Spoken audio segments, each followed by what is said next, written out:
Assalamualaikum warahmatullahi wabarakatuh.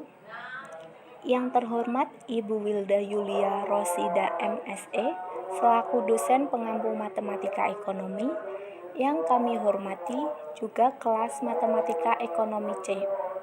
Puji syukur kehadirat Allah Subhanahu wa Ta'ala, dan tak lupa sholawat serta salam selalu tercurahkan kepada Nabi Muhammad SAW. Kami dari kelompok 11 akan menjelaskan mengenai Simplex. Sebelumnya, perkenalkan terlebih dahulu dari kelompok kami. Yang pertama dengan saya sendiri, Zumrotul Jannah, NIM 412051, dan ada teman saya, Suci Wijiasih, NIM 412085. Materi yang pertama akan membahas pengertian Simplex. Pengertian metode Simplex.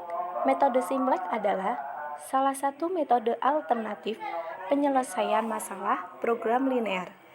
Jika jumlah variabel keputusan mengandung 3 atau lebih variabel keputusan, metode yang dapat digunakan untuk menyelesaikan persoalan telah diformulasikan terlebih dahulu ke dalam persamaan matematika. Program linear yang mempunyai variabel keputusan mulai dari lebih besar atau sama dengan 2 sampai multivariabel, variabel select, dan variabel surplus. Pada metode Simplex dikenal 2 variabel tambahan, yaitu variabel select dan variabel surplus. Umumnya orang lebih senang bekerja dengan persamaan-persamaan dibandingkan bekerja dengan pertidaksamaan. Untuk itu, setiap pertidaksamaan dalam 2 dikonversi menjadi persamaan-persamaan. Agar hal itu dapat dilakukan, diperlukan tambahan beberapa variabel yang disebut select dan surplus. Keduanya dikenal dengan nama variabel pengetat. Langkah-langkah solusi dengan metode Simplex.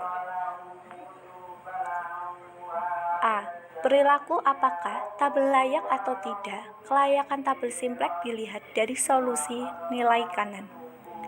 Jika solusi ada yang bernilai negatif, maka tabel tidak layak.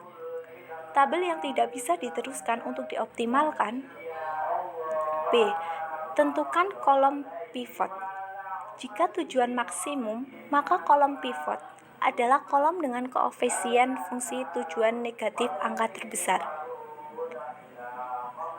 Jika tujuan berupa mini, maka kolom pivot adalah kolom dengan koefisien fungsi tujuan positif terbesar. C. Variabel keluar ditentukan dari rasio nilai kanan dengan elemen pada kolom pivot yang bersesuaian. D. Variabel keluar dipilih yang rasionya terkecil. E. Tentukan baris pivot. Baris pivot ditentukan setelah membagi nilai kanan dengan elemen kolom pivot yang bersesuaian. F. Bentuk tabel kolom pivot yang bersesuaian. F. Bentuk tabel Simplex baru. G. Periksa apakah tabel sudah optimal. Keoptimalan tabel dilihat dari koefisien fungsi tujuan nilai pada garis Z. Untuk tujuan maksimasi, tabel sudah optimal jika semua nilai pada baris Z sudah positif atau 0. Untuk tujuan minimasi, tabel sudah optimal jika semua nilai pada baris Z sudah negatif atau 0. Jika belum literasi, dilanjutkan. Materi akan dilanjutkan oleh teman saya.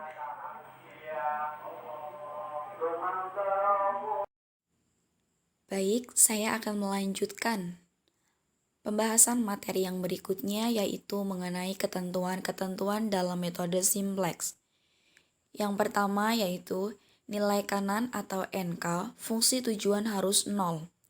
Kemudian nilai kanan, fungsi kendala harus positif. Jika negatif, harus dikalikan dengan minus 1. Untuk fungsi tujuan minimum, agar menjadi maksimum dikalikan dengan min 1. Kemudian fungsi kendala dengan tanda kurang dari harus diubah ke bentuk sama dengan menambahkan variabel select atau surplus. Variabel slack atau surplus disebut juga variabel dasar. Kemudian fungsi kendala dengan tanda sama dengan harus ditambah artificial variable. Kemudian jika kendala bertanda lebih dari, kurangkan ruas kiri dengan variabel surplus dan tambahkan juga ruas kiri dengan artificial variable. Selanjutnya yaitu masukkan atau tambahkan pula variabel-variabel slack atau surplus dan artificial ke dalam fungsi tujuan. Sebelum masuk ke tabel simplex, koefisien artificial variable harus diubah menjadi 0 dengan cara mengurangi dengan baris kendala yang memuat variabel tersebut. Berikut ada contoh soal. Maksimumkan Z sama dengan 3x1 plus 2x2 dengan kendala 2x1 plus x2 kurang dari atau daripada sama dengan 5, x1 plus x2 kurang dari atau daripada sama dengan 3, x1, x2 lebih dari atau daripada 0 atau daripada sama dengan 0. Jawab. Bentuk baku dari persoalan maksimum tersebut. Maksimum Z sama dengan 3x1 plus 2x2 plus 0s1 plus 0s2. Bentuk maksimum Z ini kita ubah ke dalam bentuk sama dengan 0. Sehingga menjadi Z min 3x1 min 2x2 min 0s1 min 0s2 sama dengan 0. Dengan kendala 2x1 plus x2 plus s1 sama dengan 0.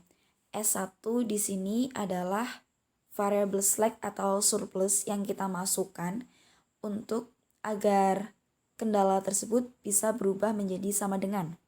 Lanjut, x1 plus x2 plus s2 sama dengan 3. x1, x2, s1, s2 lebih dari atau daripada sama dengan 0. Kemudian dari hasil kendala-kendala ini setelah kita masukkan variabel slack atau variabel surplus, kita masukkan ke dalam iterasi atau tabel simplex sesuai dengan kendala yang sudah ditambahkan oleh variabel slack atau variabel surplus. Seperti yang tertera di dalam tabel, di sini kita ketahui x1-nya adalah 2, x2 1, s1-nya 1.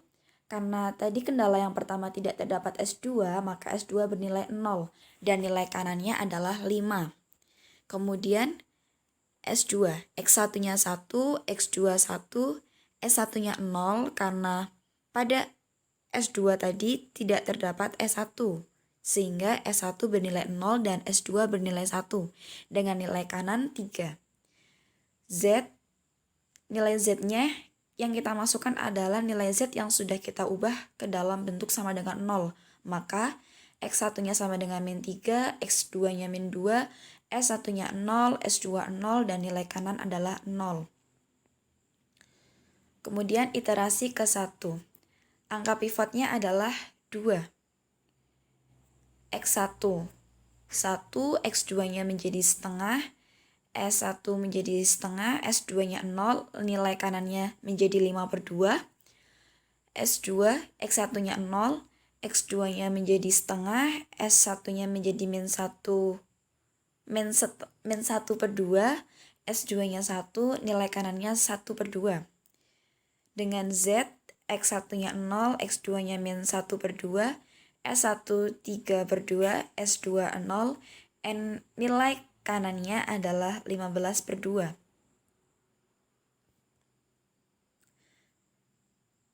Selanjutnya iterasi kedua yaitu X1 1, X2-nya 0, S1 1, S2 min 1, nilai kanannya 2. Kemudian X2, X1-nya 0, X2-nya 1, S1-nya min 1, S2-nya 2, dan nilai kanannya 1. Kemudian nilai Z-nya adalah X1-nya 0, X2-nya 0, S1-nya 1, S2 1, dan nilai kanannya adalah S. Pada tabel simplex iterasi kedua, pemecahan dasar sudah memberikan solusi optimum, sehingga perhitungan iterasi dihentikan. Jadi, solusi optimum diperoleh Z sama dengan S dengan X1 sama dengan 2 dan X2 sama dengan 1.